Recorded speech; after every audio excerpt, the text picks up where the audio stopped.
নমস্কাৰ, স্বাগতম জনাইছোঁ আন এটা নতুন ভিডিঅ'লৈ। আশা কৰোঁ আপোনালোক সকলো ভালে আছে। গৰম কেনেকুৱা বাৰু? গৰমত অৱস্থা বেয়া হৈ গৈছে, ইমানে গৰম দিছে এইকেইদিন। যধে মধে যে আমি গছবোৰ কটা হৈছে তাৰ ফল ভোগ কৰিছোঁ আৰু এতিয়া সেইকাৰণে গৰমবোৰ বেছি হৈ গৈ আছে দিনে দিনে। আগতে গুজৰাটত গৰম বেছি বুলি শুনিছিলোঁ, কিন্তু এতিয়া অসমতে এনেকুৱা অৱস্থা হৈছে। জানৰ চুইমিং আছিলে, চুইমিঙলৈ লৈ আহিলোঁ। তাই আহি চুইমিং কৰি আছে, কিন্তু মই বাহিৰত বোলো বতাহ অকণমান লওঁ বুলি ৰৈ আছিলোঁ। নাই, বতাহ নাই। আৰু দাদা এজনে চানা বিকি আছিলে, মই বোলো চানাকে দুটামান খাই সময়টো পাৰ কৰক, আৰু সেয়া দাদা অকণমান চানা বনাব দিলোঁ।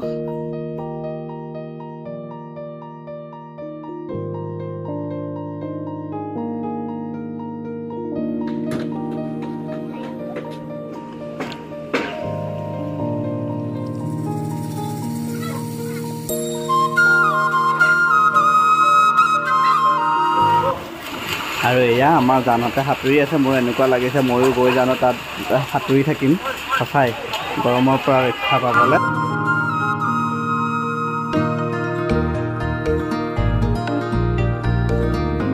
কি হ'ল? জান আমাৰ চুইমিঙত হ'ল ব'লা। আৰু ৰাস্তাত জানৰ হেনো ঠাণ্ডা কিবা এটা কিনি দিব লাগে। মই বোলো নহ'ব, মেংগ' জুচ কিবা জুচ এইবোৰ খাব নালাগে। ঘৰত আহিলোঁ, ফ্ৰিজত নেমু আছিলে, মই বোলো নেমুৰ চৰবত বনাম এতিয়া। নেমুৰ চৰবত খাবা। গৰমৰ দিনত শৰীৰৰ কাৰণে নেমুৰ চৰবত বহুত উপকাৰী। আমি ইমান ঘামি থাকোঁ, গতিকে নেমুৰ চৰবত খাব লাগে। আৰু পানী যিমান পাৰি খাব লাগে। আপোনালোকক খাব দেই পানী। আৰু মই নেমুৰ চৰবত বনাব লৈছোঁ। হাতখন মই খালি ধুই লৈছোঁ ভালকৈ, আৰু এই চৰবত অকণমান বনাই লওঁ বোলো।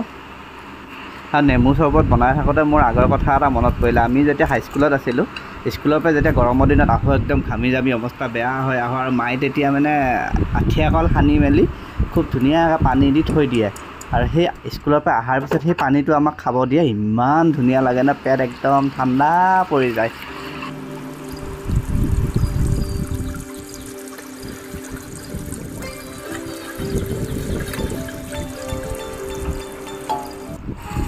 আৰু ফাইনেলি মোৰ নেমু চৰবত ৰেডি।